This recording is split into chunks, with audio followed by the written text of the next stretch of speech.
the broadcast studio, hitting in the static. This ain't no bedtime story, son, it's prophetic.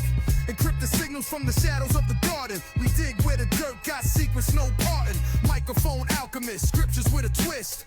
Peep the frequency, seeds in the mist. We drop bars like plagues, revelations in the cadence. Broadcasting truth while they trapped in surveillance.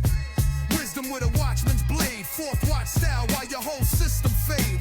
Blood moons, Nephilim, echoes in the pine. Sasquatch stomping through the fault lines of time. We ain't mainstream, we ancient stream. Cipher with the prophets, decode the dream. So if you tuned in, better guard your mind. It's broadcasting seeds and we breaking the design. Yeah. Straight from the broadcast. Hidden in the static. Tell us who you are and what you do. For sure.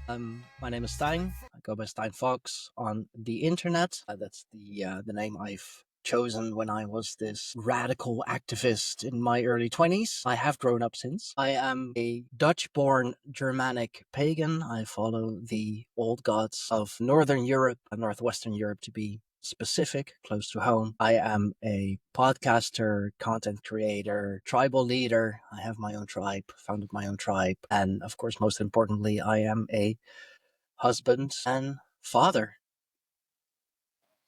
How many kids? 2 kids, daughter and a son. They're the best, man. Yeah, for sure. I've got 4 daughters, so I get it. Oh. Yeah, that's a whole nother episode. So one of the first things I like to ask my guests is what was your gate, like what got you into this? What was your gateway to this entire world that you live in now? Well, I've always been interested in history. I always liked the stories. I always loved listening to the stories that my father told me about his youth, about the stories that he told me about his father, how he lived, and stories of the war and all of that. You know, the stories of our ancestors, how they lived and all that. It's all been very, very fascinating. And so that's definitely one part of it. And I wasn't necessarily raised religiously, as many are, of course, but I've always been raised, let's say, around religion. Both my grandparents, or my grandparents really, from both my mother's and father's sides, were religious. They were Roman Catholic, so went to church, said their prayers before every meal, before going to bed. So I've always been around that. At least always thought the imagery was incredibly beautiful. Still do. Whenever I go to a church, the stained glass windows and all the art, I think it's absolutely amazing, absolutely beautiful. Horrific story, beautiful art. Yeah, so I guess it really started in my 20s. I had a bit of a spiritual awakening, a dark night of the soul, as they like to call it in the more spiritual circles. I got incredibly black-pilled. I was very depressed because oh my God, I am powerless. I cannot do anything because everything is controlled. That period in my life sucked quite bad. I didn't feel like getting a job because, why would I work if it's, not going to get me anywhere? Boss makes $1, I make a dime, all that kind of shit. And I'm not going to go anywhere because there's this glass ceiling and I have to sell out. And, the thoughts that you have in your early 20s. And then slowly. Especially, did you go to college? No, I've always did trade school. Yeah, well, either way, you did something after primary school, right? Yeah, for sure. It seems to be definitely in their 20s. They're like, what in the heck? Yeah. Especially within the last 10 years. I understand. Get it. Sorry. Yeah. Well, I didn't mean to interrupt. No, it's okay. I'm 33 years old. So in the last 10 years, that's about right. Yeah. 10, 15 years. And slowly but surely, kind of religion made its way back into my life. More animism, to be specific, pretty much like an all-encompassing kind of spirituality. It is not really a religion. Animism is basically, God is in everything and everything has a touch of the divine. And it wasn't until History Vikings, actually, the TV show, that is of course, still very, very Hollywood. It's a lot more dark and grimy than the actual history. But that really sparked something in me. Something about the warrior culture, the honor culture, the deep spirituality of it all, as how it was portrayed, at least. Whenever I was watching it, I was like, yeah, like this, this is it. This is what I feel. I've always had this strong sense of justice, always this strong sense of needing to, defend my loved ones, defend myself, which comes in very handy with a warrior culture, warrior religion. And I began exploring further, began to read more, began to read the stories of the Eddas, the prose Edda, the poetic Edda. The few stories that have remained from our past, from our ancestral past, because it was all oral traditions. So once the oral traditions die, then everything else pretty much dies. And I have grown a lot since then, so I've discovered a lot more. Been in like several groups, several communities, always learned a lot from them. Met some good people, some less good people, unfortunately. Um, and at a certain point, I think it was, well, pretty much right before I met my wife. So that's like 5 years ago now. Like just before the whole pandemic thing kicked off, I was getting tired of, not getting what I need in those different communities, and growing too popular and then being kind of a threat for the admins, so getting booted out or worked out every time. And I was like, yeah, come on, I'm getting so tired of this. So that's when my wife and I decided that, you know what, we're gonna do this ourselves. We're gonna, but really do it properly. So we're not gonna call it a community. We're actually gonna call it and make it a tribe, because that's how our ancestors lived. It was tribal living, these little communities, little villages. And yeah, that really has grown and has been through several changes, as most, tribes and communities do. A tribe of the Greyhorn Pagans, it is called. Yeah, that really, well, being my own like tribal leader, own community leader, has taught me a lot as well. Definitely made some mistakes, but the thing is that you can make mistakes as long as you learn from them. I have definitely learned from them. Luckily, my wife keeps me straight as well. Don't they always? I mean, good Hopefully, thing too. right? Hopefully. Yeah, no, good thing too. I'd be like just an unguided projectile, just being everywhere, going everywhere. Long live having fun. Responsibility, fuck responsibility. Yeah, right. With all the things attached to it that are less fun. So she keeps me straight, keeps me grounded, and she is really she's my female counterpart. What I believe that a community, a tribe needs. This strong male leader, but also this loving female leader who can be strong as well. I definitely need to. With me, I have a mind of my own, and I'm very stubborn at times. I always find my wife is like the grounding part of all of it, Yeah, right? yeah, no, absolutely. So as goes, and I don't like to put these terms to all this stuff, but I'm going to because it's the best way to understand. Like, so what of, with your community, your tribe, and let's call it what it is, right? Your tribe, the Greyhorn Pagans, Yes. right? What would you consider or say like your faith lineage is? Like, where is that personally rooted? That is a very good question. Because you have like Norse Germanic, you have Celtic, you've got all, but you stated in your intro Northwest Europe, which is your home. That's your home. Yeah, Scandinavia. So I like to Germania. be able to get that out.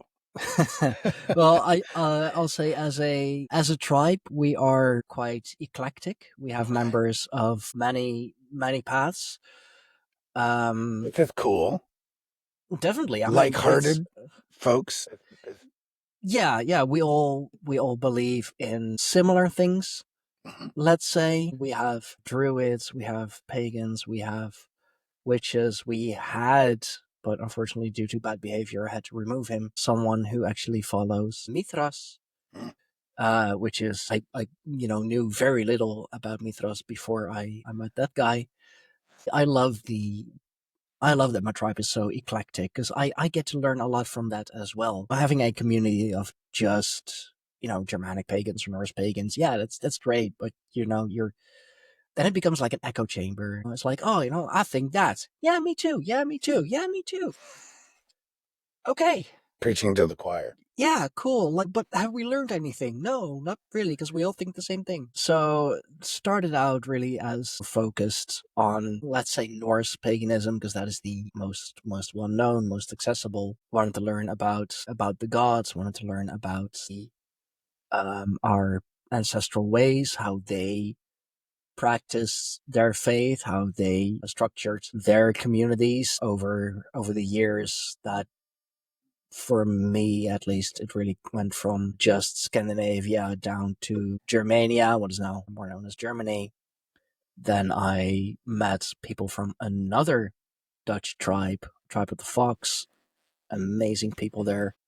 They do a lot of deep research into like just the Netherlands. So I've been, I'm in contact with them a lot. I've met up with them quite a few times and a few rituals with them, and they also make me understand, like my ancestral path, my, the true Dutch ancestral path a lot better. So yeah, as a tribe, it went really from Norse pagan, but open to other things, to now being very eclectic, and we all learn from each other. And I also very much like that we have people who are, let's say, incredibly new to the path, who have just heard of it. It's like, hey, I found out that, I have some Scandinavian or German or Dutch blood or whatever, and I heard about these gods, can you guys tell me more? Because I don't know anything about it. Like, we have those, what I used to be at one time. And then we have people who, well, I've been practicing for decades, 20 years, 30 years, and I still learn from them as well. Learn how it was back in the, like the 80s and the 70s and all of that, and how it has progressed over the years. So yeah, even, let's say 15 years onto the path, I am still learning every day, learning from the newbies and learning from the veterans. Yeah. I've always said, my audience is sick of it, I'm sure, but either way, I've always liked to surround myself with like-hearted people, not necessarily like-minded. Because, yeah, like you said, if we live in an echo chamber, all we hear is ourselves, and that's dangerous, frankly. So, Yeah. Yeah, so we've yeah. we've seen that over the years, of course.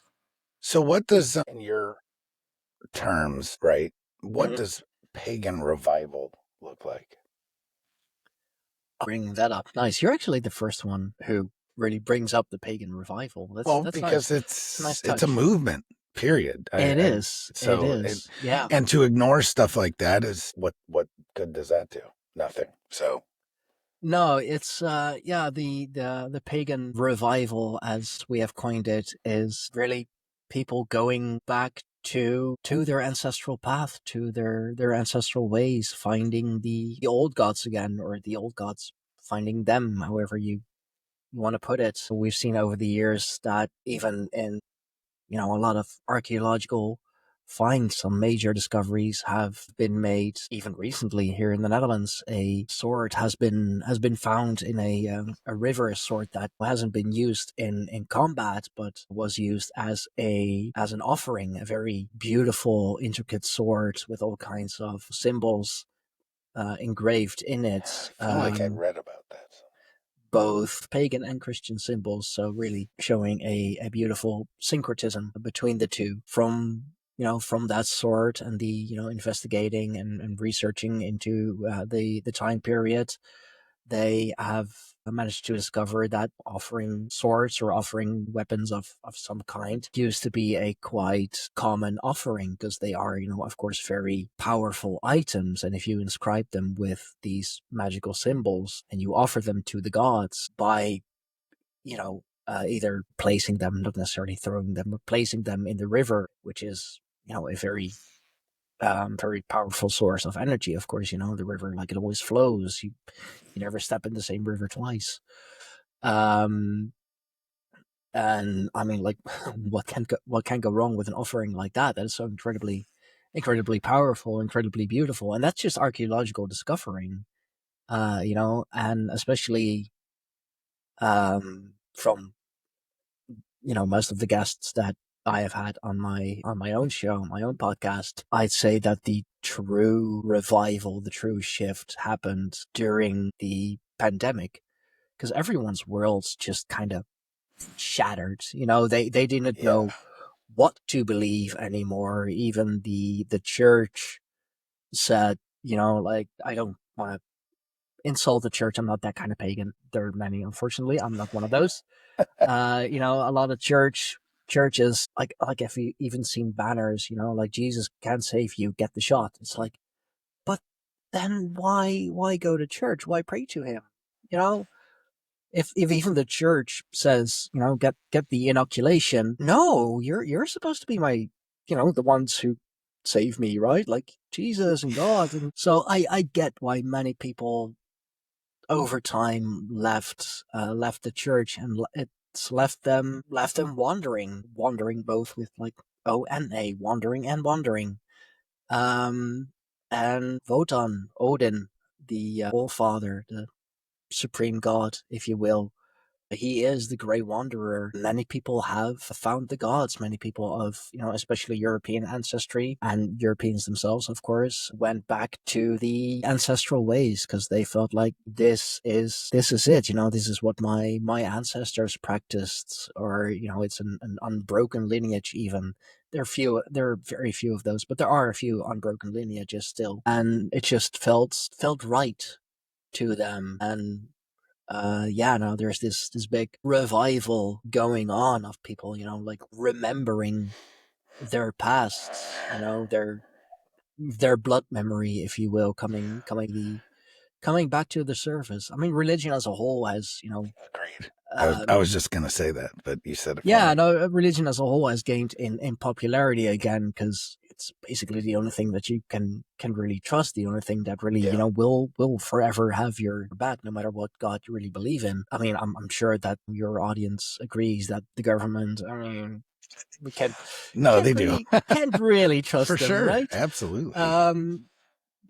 So yeah, I mean, the pagan revival is just, it's a part of this larger spiritual awakening. Yeah, with my tribe, we want to be a place for the people who have found the ancestral ways, who have come on the pagan path again. And we're also doing a lot and finding a lot of ways to revive our ancestral ways, and really try and figure out, like, how can we live like our ancestors did, but in the 21st century? Because, in 1,000 years, a lot has changed. A lot of things we can't do anymore. A lot of things we don't have access to anymore. So, how do we do it? Basically, the question, how can I be a 21st century pagan? Because, I mean, I'd love to just go out and live in the woods. Unfortunately, in, the year 2025, it's not that feasible anymore. I can't just go off and be like, hey, society, you, see ya. Yeah. So, okay, what can I do in terms of rituals? Where can I have a ritual space? How do I perform rituals, first of all, like, also within legal boundaries, so that I, my offerings don't have people knocking on my door that I don't want knocking on my door. That's another thing that has changed a lot. The offerings, like, how do I do them? What do I offer? Does it, like, for example, can it be store-bought? is that like an acceptable offering, or do I have to make it right. myself? Do I have to go out and, like get it myself? So, a lot of questions that people may have that I for sure have had and, still have. We're also, like I said, trying to be the place for people to find those answers, or that we collectively can come to an answer that, and again, because we're so eclectic, that doesn't have to be the same answer, like what works for you doesn't have to work for me. But we're trying to find our way in the ancestral ways in the 21st. So with that, how do you use like rituals and runes and crystal stones, metals, and like other tools in the community? Like how does this come into your life, like your everyday life? Well, there are a lot of different things that you can do, a lot of different ways in how you can practice. Honestly, you don't even need tools for them. Just by being a good person, that's already, you're doing a lot. But if you want to use tools, if you feel, it enhances the experience, let's start with the runes, which is a very well known one, and one that I've been going into more lately, especially on my podcast and on my Patreon. Yeah, well, first of all, on my microphone, I have a piece of bone with one of the runes carved into it, rune representing leadership. I got that from a friend of mine, friend and fellow tribal member, who makes his own runes as well. And he really got me that out of respect and out of love for what I do. He really found a place in the tribe, so I'm really happy for him. And you can use runes as you would use tarot cards, for example. You can read the runes. You can grab your bag of runes. It can be store bought, by the way. It's really it's the intention that counts. Yes. Yeah, cats, if you want to honor. But yeah, I have to. I do that with a buddy of mine every Saturday. Like, we do rune and card readings, and he does blind readings, which I think is really awesome. So, he'll pull a rune, and then, knowing what the rune represents, he'll, try to, by intuition, tell you, like, okay, this rune, it represents this. And, with your question or the energy that you give out, it can like affect your life in these ways. Or it can be really as simple as using it in everyday life, using runes in your cooking even. Yeah, I know. Yeah, I love it. you gonna be a good boy? Okay, thank you. 'Cause you just knocked over my water bottle just now. And no, but I've heard that from someone else, is really a kind of a household witch, household pagan. So what she will do, for example, let's say, especially in these times, money's a little tight. We've all, had that problem, or we all know that problem. Yes.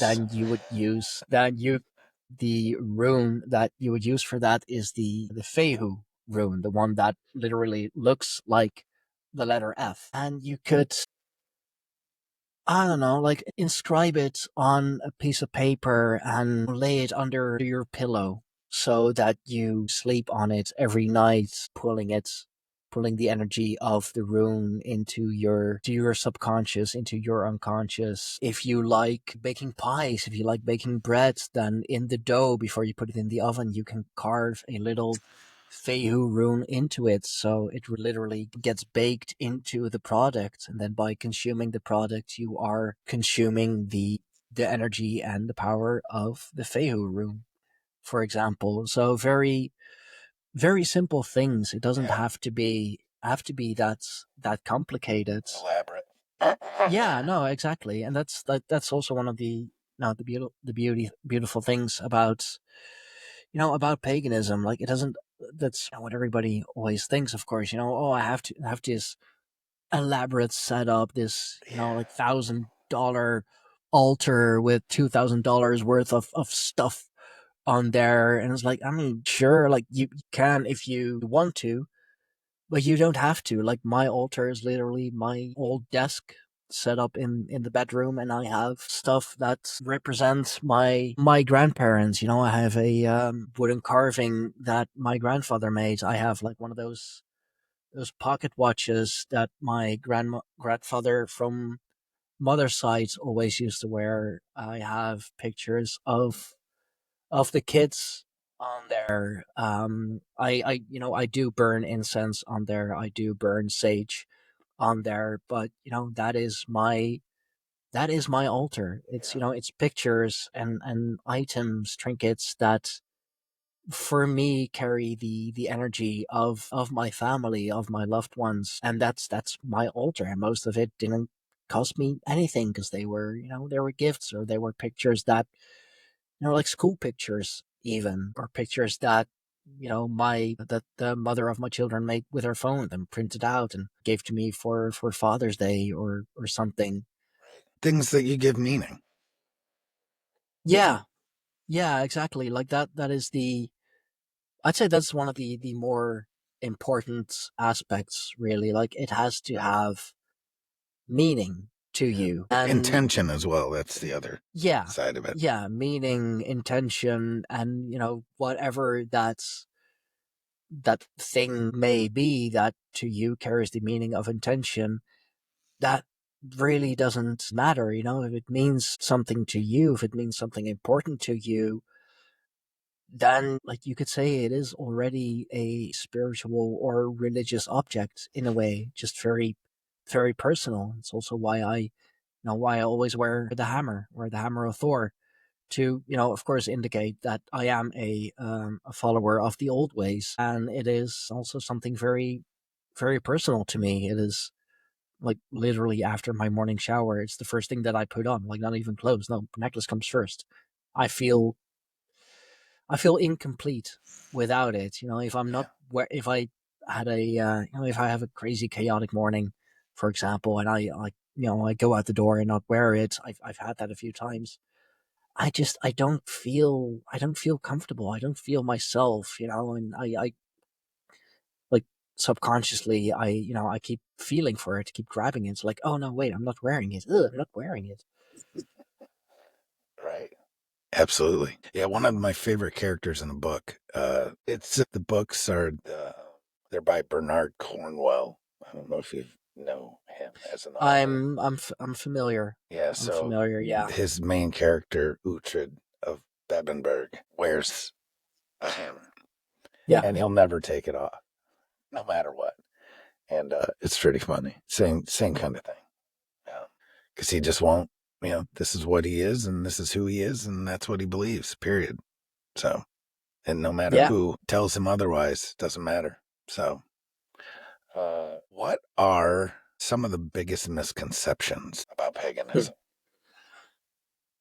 That I that's a very good question. It's like, even like when you look up pagan or paganism on Google, for example, one of the things that it'll say is godless, even. Yeah, and Like, which is it's a co-opted, or I kind of look at it as like a hijacked word, but it's one of the reasons, like, I it wonder is. why it's still used, but whatever. I mean, Maybe you can explain. It could yeah, be for just for sure. the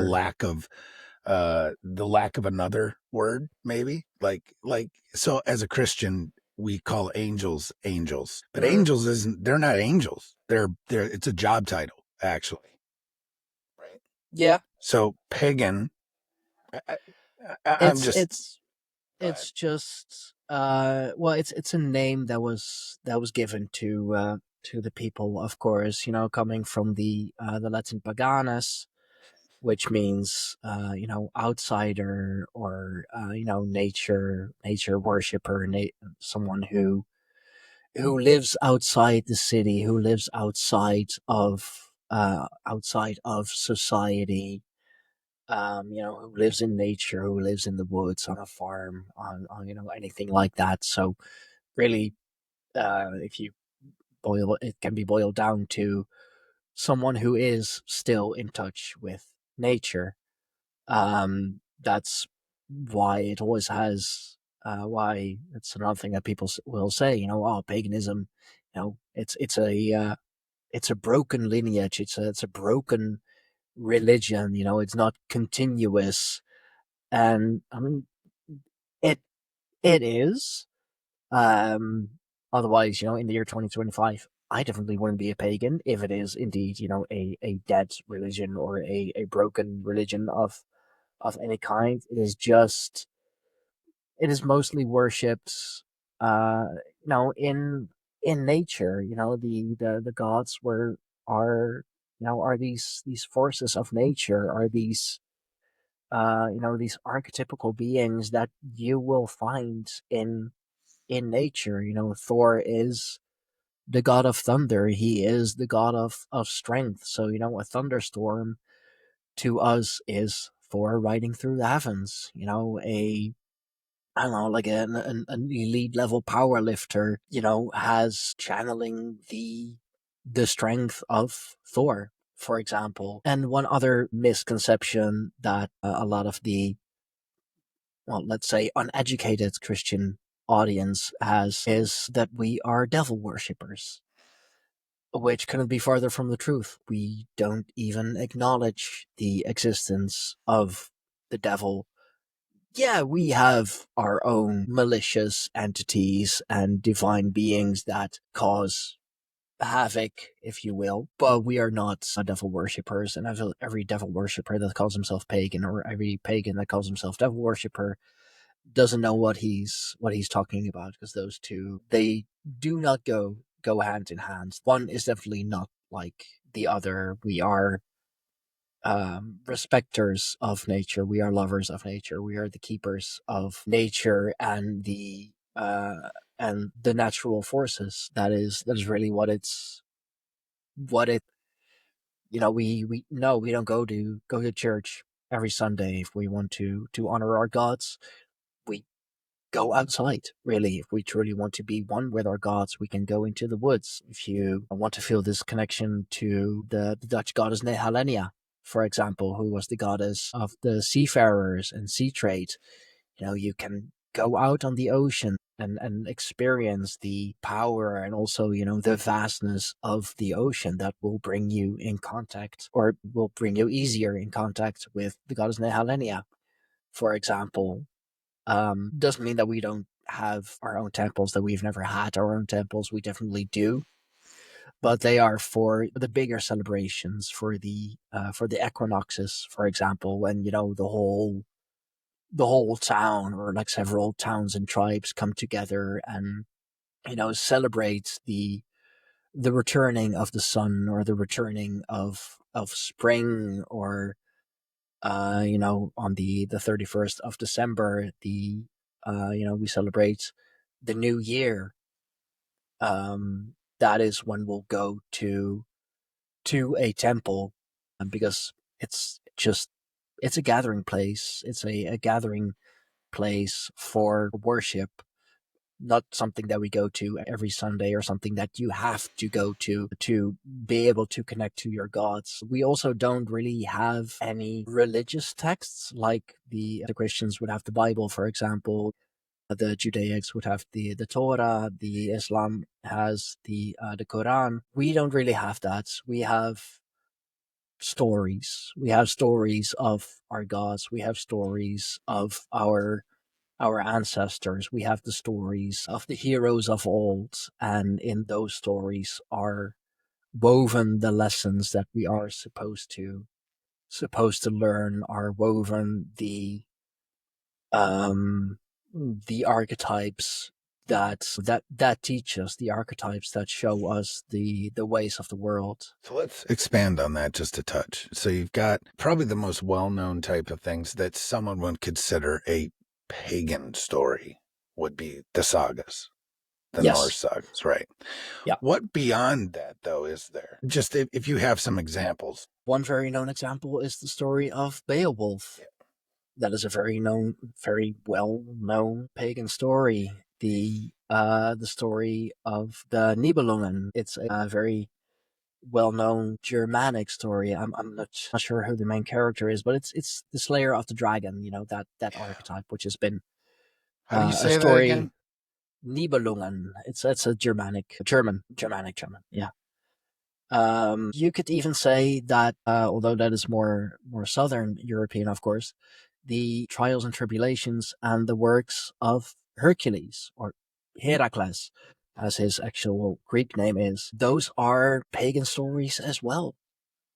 The stories of the Grimm brothers, those are ancestral stories woven into fairy tales, first of all, because they make, for really, really good stories. And also, if then someone who considers themselves of a higher religious nature comes a knocking and says like, hey, you're telling stories that you're not supposed to be telling, of the old gods, of the old demons and whatever, you can tell them like, no, they're kids' tales. I They're mean, fairy tales. the true Grimm stories, I always like to say, like, there's a reason why they're called Grimm. It's a good thing that Disney like kind of made them appropriate for kids, because wow. Yeah. But those are ancestral stories. Again, in those stories you can find the archetypes, you can find the lessons. The beautiful story of Ariel, for example, the Little Mermaid. It's a story of, well, really being careful with what you wish for, because yes, you may get what you want, but definitely at a price, which is a story that like you and your audience as Christians will also recognize very much. And we have that in the pagan stories as well. We have that in our ancestral stories as well. I'd say the stories of Troy, of stories of the Odyssey. I could even go as far as to say that the Divine Comedy, Dante Alighieri, the Divine Comedy, has a pagan touch to it. I definitely like that, he gave us our own sort of heavenly realm, like a bit of a lesser heaven, but still heaven. It's like, thanks. Like, I like that much better than, oh, like, you're pagan, you're gonna go to hell. Okay, thanks. I've heard that so many times by now. So, tell us a little bit about what you got, like your community, meaning like what's the best places to find you and all that type of stuff, like your podcast, your websites. Yeah, of course. Our main website would be www.greyhornpagans.com. It's really where everything is located, where you can find our, like, I want to say our podcast, because it's, it's a tribal effort. I mean, I mostly host it. I do all the editing, but it's a tribal podcast, which you can find on YouTube and, of course, all the bigger audio platforms. The place where we're most active, where the most chatting really happens, is on Telegram, t.me/Greyhorn Pagans. It's a smaller amount of people there, not in the thousands, but definitely the people that are active in there, that do chat a lot in there. We have created this close-knit community. As a matter of fact, a few weeks ago, I actually met with a few of my podcast friends who are also, at least, no, I believe all of them are now also part of the tribe. And that was just, this beautiful gathering. One of the guys, absolutely love him to death, Rob from Disorganized Productions. He even has he is a staff created for himself and inscribed his name in runic. So, Raido Othala Bergana, Rob. He called his car. He's a nomad, actually. So he lives out of his car, which is, I mean, respect. Living the nomadic life The in van life. 2025. That's no, not even a van. No, life. I know. It's not even a van, but it's similar to that. He has this. But it's just his car. This big ass Volvo, like, just really, really powerful car. Volvos, just. I mean, if you're tired of German metal, try some Swedish techno. It's really good. And he called his car Ragnar because he is this. Like, I already predicted that he was going to be bigger than me, and he's like, he's half a head bigger than I am, and he's strong. Like, he's also this true Viking yeah, it was a great get together, and I always encourage that with our members as well. You know, whether you live here in the Netherlands or Germany or States, or you could be a Kiwi, from New Zealand for all I care. Nowadays. It's those personal or in person meetups that are so incredibly important. That's why I try to join a lot of rituals as well. I recently actually joined a kind of a ritual slash therapy kind of thing, breath circle, like right here in my hometown, actually. Um, like I don't know, end of the street here, pretty much. Because it's you're still part of a larger community, and also with the tribe we're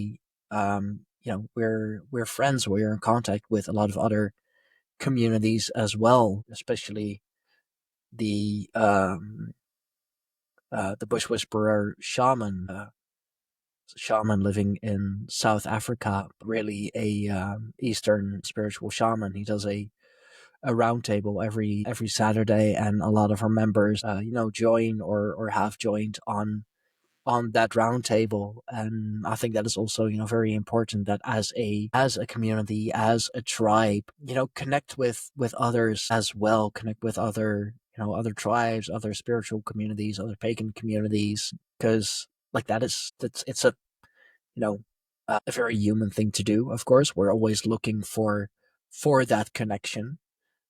And I mean, from all the other groups, like, you can learn as well, and maybe some of your members will join them, some of their members will join you, and there's always this interplay, this interaction between the tribes and communities. And most of them that we do engage with regularly, you can also find on our website. I always try to promote the others as well that I'm very well befriended with. And yeah, I hope to join a ritual again in September. We just had the Midsummer Fest, of course, which I joined at. I mean, technically, it's an open air museum geared towards like Dutch history, but they do a lot of these amazing events, which attract a whole lot of people from all different walks of life, and from pagans to the spiritual enlightened people to I mean, nothing bad about them, but LARPers, live action role players who are just in it for quite literally the fun and games. Yeah, right. All the power to them. They're still, in a way, still harnessing the energy, harnessing the power. It's role play for them, which is cool. Something that they do on the weekends and that they can lose themselves in. That's it's amazing. That's See, even that is a good gateway, like, to the actual thing, like from the weekends to always, really. What Um, are the major holidays? That's such a, if we want to call them holidays, it's just a placeholder. So uh, what would be the things that you guys, holidays the or celebration. ritual time celebrations? Yeah. I mean, ritual times is really, you know, Whatever. anytime. Yeah. Yeah. Um, let's see. Like, we have the four big ones, of course, which is the celebration of the coming back of nature, the spring equinox, which is on the 21st of March, or anywhere between let's say the 20th to the 23rd. It's usually like a 3-day window, and we go by the moon cycles. So it's usually either like from the first full moon or the first new moon, kind of depending. So like the day after, the day of, or the day before, the day of, and the day after, because it's in that 3-day period when nature is at its strongest, when the energies are most powerful. If you feel like doing a ritual, if you feel like asking the divine, however you want to call it, however you wish to see it, if you want to ask it's for something, like, do it on those days. Like, success pretty much guaranteed. Right.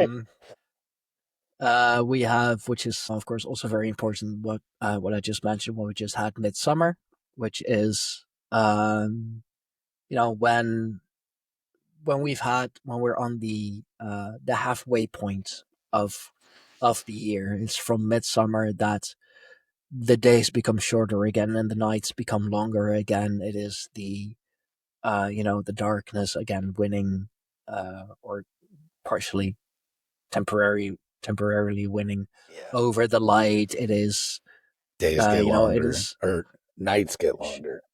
yeah, it's it's Balder returning to Helheim, it's Persephone returning back to Hades. Then we have Samhain. That's really the Celtic name, but my wife has Celtic lineages, so that's what we use. Better known as Halloween, of course, the spookiest time of year.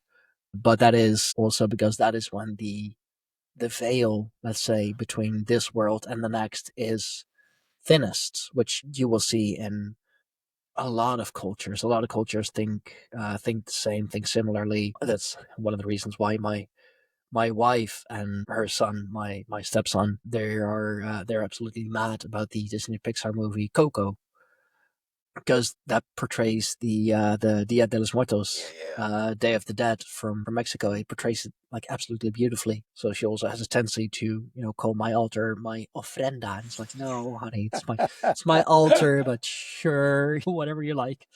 I love you anyway. That is, of course, very, very important. That is the pagan New Year, if you will, having New Year's in December. If you look at it, like astrologically and from the seasons and everything, doesn't really make sense. It's not really the end of anything. Like winter still continues on for like 2 months. So we celebrate, of course, the winter equinox, when like slowly but surely the days are becoming longer again, which is from the 21st to the 24th of December. Our Christmas, let's say, is Yule, which we celebrate from, well, we actually have like multiple days of Yule. The 10 days of Christmas used to be the 10 days of Yule.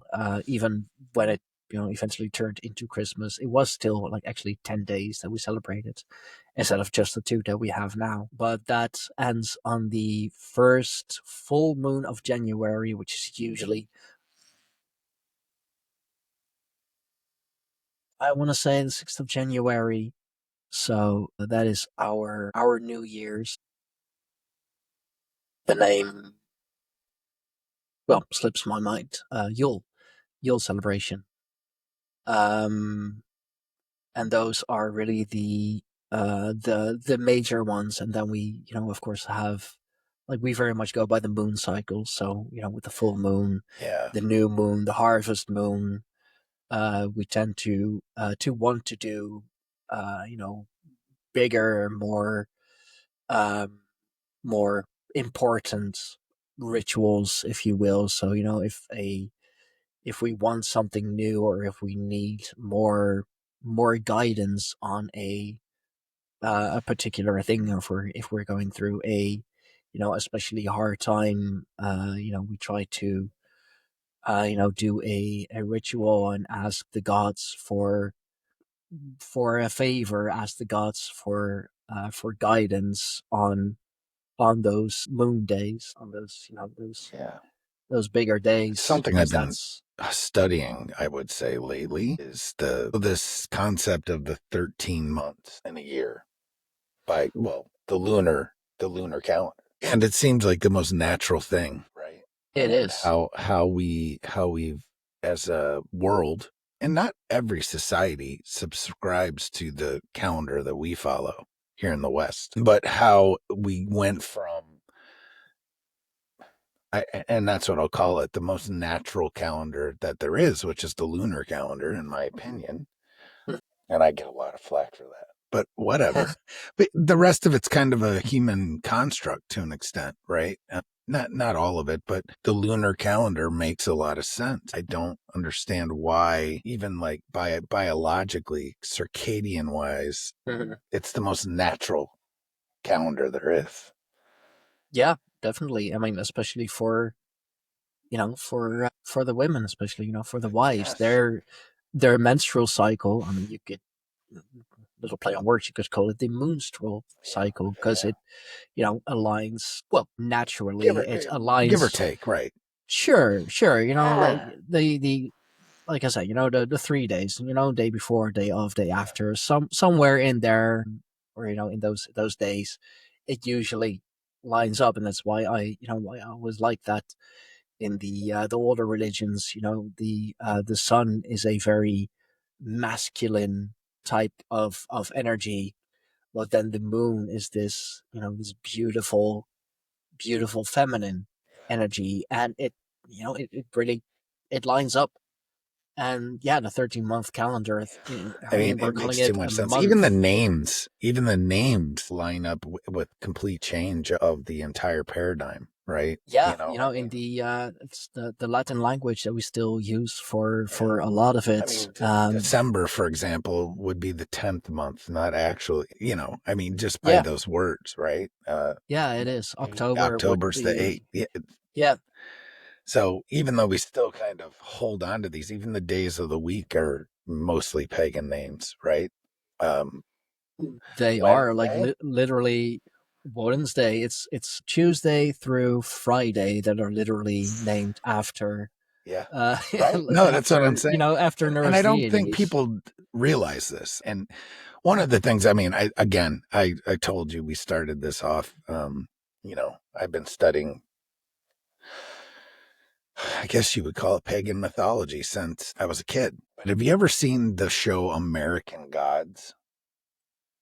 I have heard of it. I've not seen it, nor have I ever read the book. I'm familiar with the author Neil Gaiman, but I haven't. The reason I use that as an example is because the main character's name is Mr. Wednesday, because it's their depiction of Odin, right? So yeah, it's Wednesday, Woden's Day. Yeah.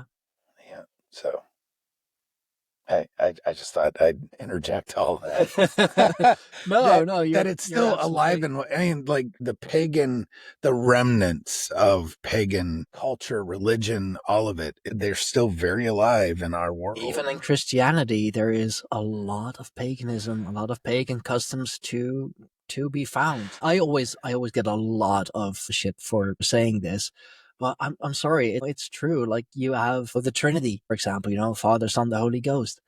It's a pagan thing. Like, so many of our gods and our goddesses are part of a trinity. Just three it's one of the more natural numbers. Yeah. More 3, 7. That there's a few of them.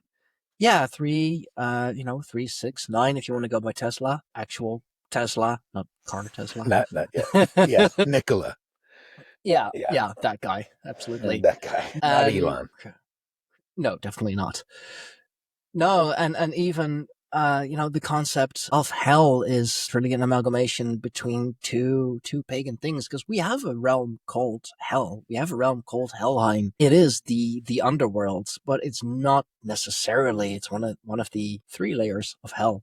Actually, there we go again. It's a place where you go when you die a, let's say, unhonorable death, dishonorable, just unhonorable, and like you die of old age or sickness, or you just go. That's when you end up in hell or Helheim.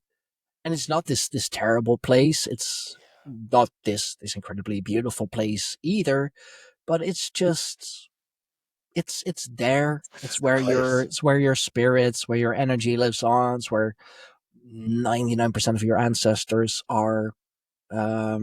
It's just, it's just there. But then, the fire and brimstone and, fields of fire or lakes of fire, sorry. That's in my mind, that is really taking from, I gotta say this right, from Muspelheim, the realm of eternal fire, the realm of ancient fire that, exists within northern mythology. It is one of the realms that came together with Niflheim, the realm of eternal ice, of ancestral ice. Primordial. That's the word I was looking for. Primordial fire, primordial ice. They came together in this realm, Ginnungagap, which is the Vesica Pisces, which is representative of a whole lot of other things, of course. From that, everything really emerged. The first primordial beings emerged. The primordial cow, the primordial ice giant. They've taken the Christian church has taken a lot of pagan elements and made it their own. There are even, this is an example that I always use, but because it's such a amazing example, the goddess, the Celtic goddess Bridget, is now a Catholic saint. They just kind of changed up her backstory so that now in some way a Celtic goddess was involved with the birth of Christ. It's there's so whatever. much of it that of the church, and that's what I like to say. The church It's the hijacked church. so Yeah. much of pagan. Well, it could be because that their competition. And if you look at the church as an entity, right, or like let's call it a business, right? Because that's what it is. Yeah. If you look at it as a business, then they have to compete with the other business, which would be, pagan ideals and pagan, holidays. animistic. Right. Yeah. And with that, then they have to co-opt and twist and turn things into their own lexicon, so then they can get their followers to follow them with that. It makes it an easier transition, right? So that too, yes, absolutely. And it's good that you say the church. Like I definitely agree with that. I think Christianity as a religion, as a spiritual path, this is coming from me as someone who's been on the pagan path for let's say 15 years. I think Christianity as a religion, as a spiritual path, at Christ as a teacher, there is so much value to it. It is such a beautiful mystery school. It is, Christ was such a powerful, mystic. Really, is what he was. Shaman, even almost. But it is the church. It is the dogma that I have an aversion against. yes. That's why I said, like, I'm not one of those Christian hating pagans. It's what I've learned over time, that there is really this divide between the religion, between the spiritual essence and the church. And it is the church that indeed that has co-opted so much. First of all, because it's kind of funny, they couldn't. I mean, they got a bit of a foothold, of course, in Germany and Scandinavia, but the people just started worshipping Christ alongside the rest of the gods. Because, they heard his story about, his teachings and death and resurrection. And they were like, oh, sounds like a powerful God. Like we have beings like that as well. He'll just, he'll fit right in. So they'd worship Jesus alongside Odin or alongside Thor. And then, the church saw that and was like, oh, hold up. What are you doing? Well, we're worshipping Jesus, like you said. Sounds like a powerful God. Fits right in. Right. No. You're supposed to just worship him. Why? That doesn't make any sense. So it didn't click for them. It's like the only one. No, he's not the only one. I mean, look outside. He's not the only one. Like literally, we have the sun, we have the sky, the river, everything. Like you're telling me that is like separate from all of that? No way. So then they had to play these dirty tricks as well, like people who were declared outlaw, for example. The only place that they were truly safe from persecution, was in the church. So as an outlaw, as someone who was declared outlaw, rules, laws, it doesn't apply to you anymore. Just come into the church, you'll be safe here. Like really those kind of dirty tactics. Like, and it says a lot about the church as well. And I want to really emphasize like the church as an entity in of itself. It says a lot that they have to lower themselves to those kind of kind of tactics, those kind of dirty plays to, get the people to worship Christ and worship their God. And like, yeah, I agree with, with our ancestors that, Jesus as a mythological figure, as a spiritual teacher, as a mystic, he fits right in the pantheon. He fits right in as a shaman, as a mystic, as a teacher. His teachings are beautiful, are wonderful, are definitely ones that, that you should live by. But that's, as a religion, that is as a spiritual path, I do believe that, yeah, absolutely. If that works for you, do it. But don't give your energy, don't give your power to the church, because they're in it for themselves. So kind of to wrap us up, two things. So where do you want to take your tribe, the podcast? Like, what are your goals going forward? Well, first of all, I am really, really working to get my YouTube channel monetized. I am Not easy. Oh no, but I'm so close. Like at time of recording, I am at 978 subscribers. So literally Oh, just so close. 22 Yeah. more to go. And that's just where I want to take the channel, where I want to take the podcast. Like I'm putting so much time and effort and money into it that getting a little out of it as well would be nice. I'm not expecting to become rich from or through podcasting. That's not happening. Of I course, mean, it not can happen, but that's in not the norm. in the pagan spiritual niche. It's a little harder, Yeah, really. I Like understand. I'm no Joe Rogan, unfortunately. And where I want to take the tribe, I've actually been in talks with someone that I met on another podcast that I am involved with. At least I joined in later, across the pond. A couple of Brits and a Dutchie. It's a it's a good combo. He is part of a community that really managed to separate themselves from society. Like they have their own like their own currency, which is basically just trade, like barter and trades, item for item, service for service.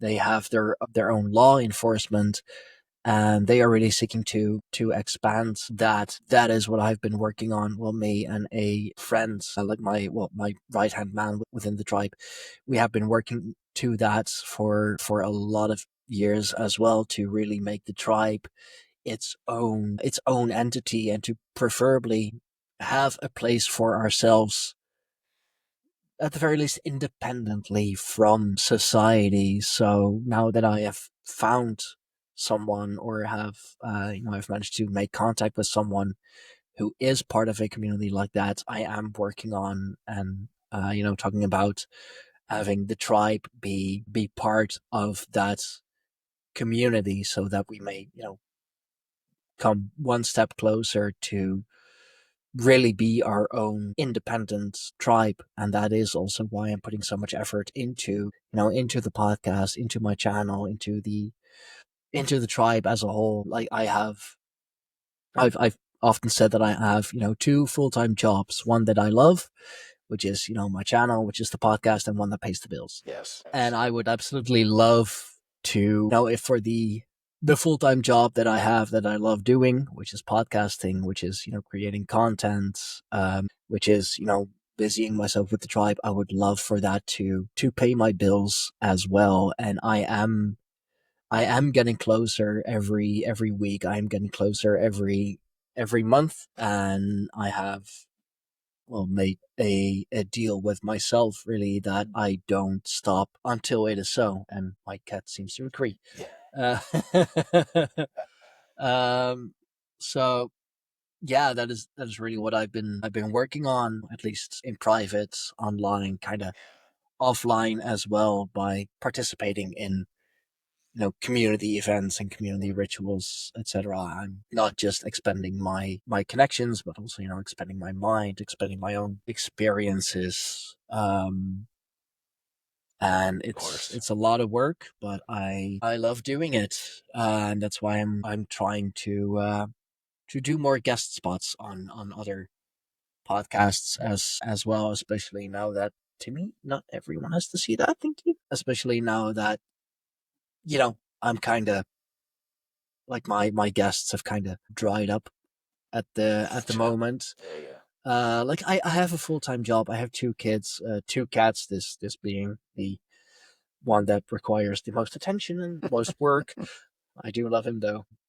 I don't really have the time anymore to like actively go out and look for guests, etc. And also because I love telling my story. I love telling about my ancestors, about my path, about the gods. I love sharing it. I love storytelling. I mean, I'm a pagan. It's what we do. Right. We are storytellers.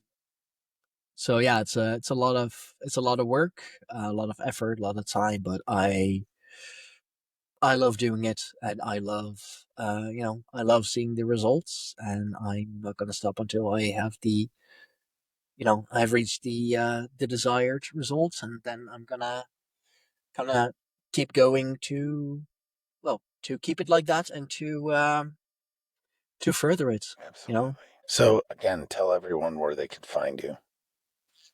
For sure, yeah. My YouTube channel is youtube.com/@Stijn Fawkes. My username that you'll find everywhere, that you'll find me everywhere. Main site for the Greyhorn Pagans is www.greyhornpagans.com. On my channel, I do podcasts, of course, the video podcasts. I do standalone videos every Thursday. I try to do them every Thursday. It's a lot of work, because I do narrate and edit everything myself. It's really a one-man show. Well, a friend of mine does narration every now and then sometimes as well. He's starting to get good at it. That saves me a couple hours narrating. I just do the script and the editing then. Let's see, patreon.com/Greyhorn Pagans, where you can get, of course, early access to all the podcasts. I have a book club on there as well, currently reading The Night Side of the Runes, which is really interesting. It's kind of more, the runes, but from the left-hand path perspective, the night side, which is a really fascinating perspective, also kind of going into how the layout of the runes as we think we know it, Futhark, which is literally the first letter of the runes put together, that is not the right order, that it's actually Uthark, and that Feihu comes last. That was in one of the chapters, and when I read through it and like kind of started to understand, it was like, yeah, that makes a lot more sense in this regard. And especially on the book club, I try to keep it pure. Like, I'm reading it for the first time as I am recording it, so everything that, like, all my reactions and all my wonder and aha moments are not scripted. I know that it's a thing among YouTubers and influencers. It's like, this is also real and definitely not scripted. So and I do pride myself on that everything is genuine. Everything is like a true interest of mine, and I'm just fortunate enough that other people have the same interests. So yeah, YouTube, Stijn Fawkes, Instagram, Greyhorn Pagans, Tribe of the Greyhorn Pagans, Greyhorn Pagans podcast. Just look up Greyhorn Pagans and you'll find us. We're really we're the true Greyhorn Pagans, the true eclectic tribe of beings, of people, of souls. Well, Stijn Fawkes, thanks for coming on. Thanks for having me. Yeah, for sure. And we'll talk soon. Absolutely. He who controls the mind controls the war. But first, he must silence the noise. Hey, yo. Straight from the catacombs where the scrolls was hidden, where monks chant verses and the watchman's risen. Broadcasting, see the sun, it ain't just a show. It's a frequency shift from the realm below. Encrypted speech from the outer courts with a bloodline of kings and celestial reports. Got Nephilim tech in a backpack word, while these reptile suits try to censor the word. Yo, I step through portals with the mic as my torch, dropping sermons so raw they send drones to the porch. They surveil what I spit, can't silence the flame. Got angels in camo with encrypted names. We talking black ops and black robes, fallen stars with zip codes, temple scrolls and time codes, beasts with 10 horns in stealth mode. From Mount Hermon to the Grand Canyon vaults, where the Smithsonian buries humanity's faults. But we dig with the pen, slice lies with the flow, like Elijah on the mountain when the fire hit the show. Yo, this is spiritual warfare in stereo, holy scripts flipping through the technicolor burial. No fiction, just friction between realms, dropping bars like prophecy with angelic helm. So when you tune in, just know what it is. It's ancient war drums, not a podcast for kids. It's the Watchtower gospel, wrapped in grit, broadcasting seeds. We the last ones legit. Straight truth, no fluoride filter. Ghost in the wise with the soul of a builder. Welcome to the front lines, the kingdom cries out. So grab your armor, your mic, and cast the doubt out. At one of Sledge's homes, near the Tetex species, Senate heads prisons. It's water, wet and tired trips.